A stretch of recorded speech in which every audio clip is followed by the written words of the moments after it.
Nay, pupunta po dito yung crush ko. Talaga, anak? Sige, pakilala mo siya sa akin. Few moments later. Nay, nandito na po yung crush ko. Hello po, tita. Ikaw ba yung crush ng anak ko? Halika dito, umupo ka. Naku, alam mo ba? Yung anak ko, napakasipag niyan. Si nanay talaga, pero crush, totoo yun. Masipag talaga ako. Nakikita mo ba yung mga plato doon? Siya maghuhugas niyan ngayon. Di ba, anak? Ngayon na po, Nay. Di ba masipag ka, anak? Papatunayan ko talaga kay crush na masipag talaga ako. Nay, tapos na po. Ay, tapos ka na, anak. Nakikita mo ba yung mga kalat dito? Pwede ka bang magwalis? Magwawalis, Nay. Di ba masipag ka, anak? Opo, Nay. Nay, tapos na po. Pwede ba kikuha nga yung mga sinampay ko sa labas? Pwede ba pakilaban yung mga damit natin? Di ba kunin yung kalderong hinram ng kapitbahay natin? O, di ba ang sipag niya? Alam mo, dapat araw-araw ka nandito. Oo nga po, tita, ang sipag niya. Sige po, araw-arawin ko po yung pagpunta dito. Anak, kain ka na oh. Darating yung mga kaibigan ko ah. Wag na wag mo ako ipapahiya. Ah, sige anak. Ay, andyan na sila. Oo, tapos nakita kami ng ex ko, di ba? Kayo pala yung mga kaibigan ni Scarlett. Gutom ba kayo? May pagkain dito, ah. Ang pangit pala ng mama ni Scarlett, no? Isa lang yung mata. Huy, grabe ka naman. Naya na ba? Di ba sabi ko sa'yo, huwag mo ko ipapahiya? Kainis. Umalis ka nga dito, huwag kita makita. Ah, sorry, anak. Tara na nga, labas na nga lang tayo. May panira dito, eh. Tara. Anak, sandali. Anak, Scarlett, graduation mo pala bukas? O tapos? Ah, si nanay ba yung aakit sa stage? Ay, hindi! Si tita na lang isasama ko. Papahiya mo lang ako eh. Buti pa si tita, kompleto yung mata. O sige, proud ako sa'yo anak ha. Kainis, bakit kasi isa lang yung mata mo? Balang araw anak, malalaman mo rin kung bakit. Diyan ka na nga, marami pa akong gagawin. Ano bang ginagawa natin sa hospital tita? Sumama ka na lang Scarlett, may kailangan ka malaman. Scarlett? Ikaw yung anak ni Susan, right? Oo, Doc. Ako nga si Scarlett. Ba't kilala mo ko? Oh, yes! I remember! Ikaw yung batang na-aksidente dati, yung nabulag yung kaliwang mata. Buti na lang dinonate ng nanay mo yung kaliwang mata niya para sa'yo. Kaya pala isa lang yung mata ni nanay. Alam mo, sobrang mahal ka ng nanay mo. Huwag mo siya papabayaan, ha? Hello, B. Tingnan nyo. Kawawa siya. Ano kaya nangyari sa kanya? Rest in peace. Idol ko to, guys. Ito palagi kong pinapanood pag malungkot ako. Ano kaya nangyari? Ang bata niya pang namatay. Sayang talaga siya kasi tinan mo. Binalita siya ng Paw Patrol.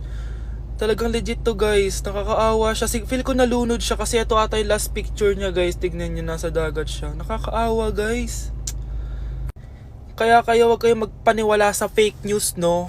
O, di ba? Buhay pa ako. Walang iya kayo. Pinatay niyo na ako agad. Pag talaga nakita ko tong gumawa sa account na to, kukutusin kita, be, ha? Excited ka mamatay ako, mauna ka na kaya? Nay, pengin pera? Yan, diyan ka magaling sa paghingi. Wala akong pera. Damot naman. Bibigyan mo din ako ng pera, Nay. Tao po. Anak, may tao ata dun sa labas. Tingnan nyo nga. Yun, Nay, nag-aaral ako, oh. Nay, kausap ko jowa ko, oh. Ay, sorry, babe. Ginugulo kasi ako ni mama, eh. Nay, nagtitiktok ako, oh. Ano ba yan? Ang tatamad nyo? Asan na ba si Kyle? Baka may pera po kayo dyan. Pangkain lang po. Kawawa ka naman. O ito, 10 pesos. Salamat po. At dahil dyan, may 100 pesos ka. Salamat. Vlog ba yan? Opo, mag-hype po kayo. Binibigyan po namin yung mga taong tumutulong sa amin. Talaga? Malaki na ibibigay ko sa susunod para malaki din ibabalik nila sa akin. A few moments later. Palimos po. Pangkain lang po. Ay, kawawa ka naman. Teka lang. Ito, 10,000 pesos. Sa'yo na dito ATM ko. Mag-withdraw ka ha. Talaga po? Ang bait niya naman po. Oo, mabait talaga ako. Salamat po dito ha. Saan nagpunta yun? Babalik naman yun, di ba? Yung 10,000 ko. Yung ATM ko. Meanwhile. Ang galing natin, Kyle. Hati tayo dyan, ha? Teka lang, nasan si Kyle? 10K tapos ATM mo? Walang iya ka, Kyle! Sound check, check. Hey, the best. DJ JR.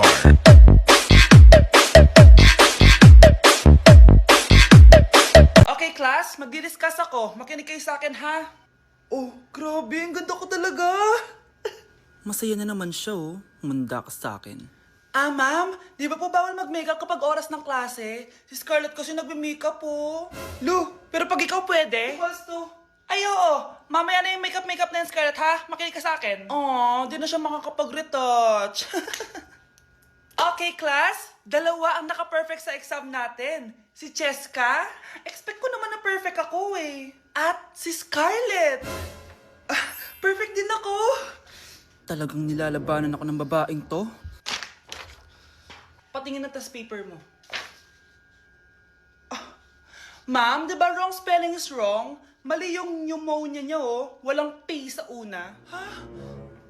Ay, oo nga. Kulang ng P. Hindi ka na perfect, Scarlett, ha?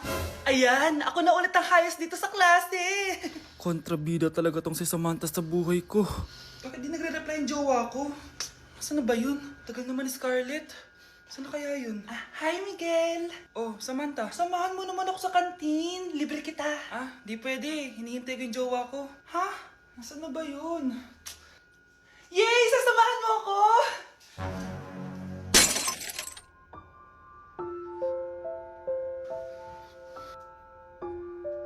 Ha? Wala naman ako sinabi! Scarlett? Mainis ka lang. Dapat lang sa'yo. Lahat na lang kinukuha sa akin ni Samantha. Ibubunyag ko na yung sekreto ng pamilya niyo. Di ba't ikaw nga yung reyna at ako ang iyong hari? Ako yung prinsesang sagip mo palagi. Hi, classmates! Namiss niyo ba ako? Oh, anong meron? Mag-review ka na rin, be. May long quiz daw. Excuse me? Hindi ko kailangan mag-review. Stock knowledge lang. Wow, stock knowledge? Spell mo nga. Watch and learn. Okay, class! Ready na ba kayo sa long quiz? Sana madali lang. Bago tayo magsimula sa exam, isa lang ang rule ko. Bawal mangopya. Are we clear? Opo, yes, ma'am. Okay. Okay, let's start. Get one whole sheet of paper. Ma'am, one whole po ba? Minus 10 ka na agad. Okay, class. Time's up. Pass your papers. Sana pumasa ako. Nakakalito yung bandang huli. Ano kayo magiging score ko nito? Ikaw, Scarlett. Ako? Feel ko nga bagsak ako eh. Okay, class. Mag-a-announce na ako ng scores, okay? Hello, yun na. Cheska, 12/20. Munti ka lang bumagsak. Miguel, 14/20. Pwede na. At Scarlett, perfect! Wow, paano nagawa ni Scarlett yun? Grabe namang stock knowledge siya. Ma'am, may kodigo siya sa kuko niyo. Ha? Totoo ba? Scarlett, patingin ang kuko mo. Kaya pala perfect ka? Dapat bagsak na yan eh. Ang daya. Aba, bakit ako babagsak? Ang number 1 rule lang naman ni ma'am ay bawal mangopya. May sinabi ba siyang bawal maglagay ng sagot sa kuko? Meron ba? Ba't parang kasalanan ko? May point si Scarlett. Pointless. Next time, kilalanin yung mga binabangga nyo, ha? Redefine, you're one of a kind, but you mash up my mind. You have to get declined, oh Lord. My baby is driving me crazy. Anak, pupunta dito yung mayaman mong tita. Bibigyan niya ako ng pera, Nay. Oo, anak, kaya maganda ka na, ha? Sige po, Nay. Yes, magkakapera na ako. A few moments later. Hi, Mare. Uy, Mare, pasok ka. Hello po, tita. Ang laki na ng anak mo, Mare. Wow, tita, ang ganda mo at ang sexy mo pa. Talaga? At dahil dyan, may 5,000 pesos ka. Thank you po, tita. Oo nga, Mare, ang ganda ng damit mo. Gusto mo din ng pera? Oh, ang ganda din ng buhok mo, Mare. Ito pa. Ang bango-bango mo din, Mare. Ito pa.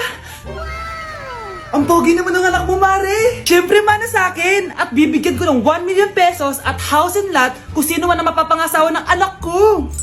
Talaga ba, Mare? Anak, halika nga dito. Narinig mo ba yan, anak? Tsuhain mo ng anak niya. Ang magkasabi ka naman dito. Sige po, Nay. Ang gwapo mo naman. Pwede ba kitang tsuhain? Ayoko! Tingnan mo nga itsura mo. Ang pangit mo. Nay, nandito po yung boyfriend ko. Sige anak, papasukin mo. Sige po, Nay. Babe, balik ka na. Hello po, tita. Eto ba yung driver niya, anak? Boyfriend ko yan. Anong driver, Nay? Boyfriend mo to? Halika nga dito, anak. Ano ba yan, anak? Mag-boyfriend ka na nga lang. Pangit pa. Nay, ano ka ba? Mayaman yan. Siguraduhin mo lang, ha? Ikaw pala yung boyfriend ng anak ko? Opo, tita. Malaki ba bahay mo? Wala po akong malaking bahay. Ganun ba? Ayaw kita sa anak ko. Nay, ano ba? Kasi sa mansion po ako nakatira. May kotse ka ba? Syempre po. Baka yung mura lang yan, Lamborghini lang po. Oh, sabi ko sa inyo na mayaman yan eh. Meron po akong regalo sa inyo, tita. 1 milyon po para sa inyo. 1 milyon? Anak, ano bang hinihintay mo? Magpakasal na kayo. Sige, Nay. Gusto ko next week may apo na ako, Anak? Yes po, Nay. Pupunta dito si Mayor. Talaga, Nay? Oo, anak. Kaya ikaw behave ka, Huwag ka magsasalita, Sige po, Nay. Sana bigyan niya tayo ng pera, pati bahay at lupa. Few moments later. Magandang hapon po. Hello po, Mayor. Pumunta ako dito para sabihin na bibigyan ko kayo ng pera at tsaka bahay at lupa. Wow naman, Mayor!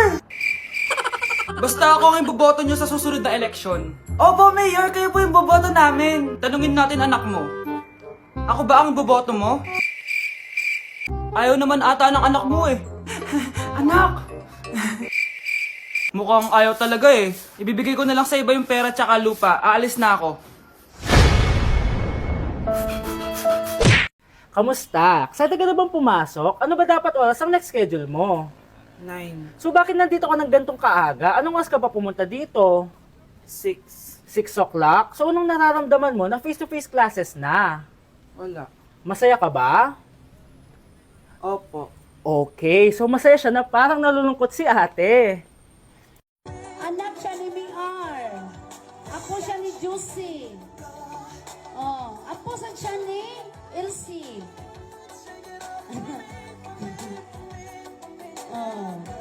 Nay, tinatamad ako pumasok. Diyos ko, mga kabataan ngayon. Kami nga, tumatawid pa kami ng ilog at bundok. Nayo, ito award mo. Ang ganda mo, be. Ano ka ba, be? Ako na to eh. Ikaw na talaga yan. Mas inuna pa mag-makeup kaysa maligo. Yes! Hoy, ikaw babae ka. Puro ka cellphone. Ikaw nga buong araw nakikipag-chismisan dun. May sinabi ba ako? Be, ang lungkot mo siguro, no? Kasi wala kang jowa. Mas okay na yung walang jowa kaysa sa walang mama. Ang boring naman. Maginis kaya ako. Anak, maglinis ka na nga ng bahay. Matutulog na lang pala ako.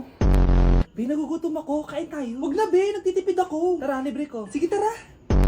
Alam mo, ate, kung nakakayaman lang ang pagiging marupok, mayaman ka na. Kung nakakayaman lang ang pagiging pangit, ikaw na pinakamayaman.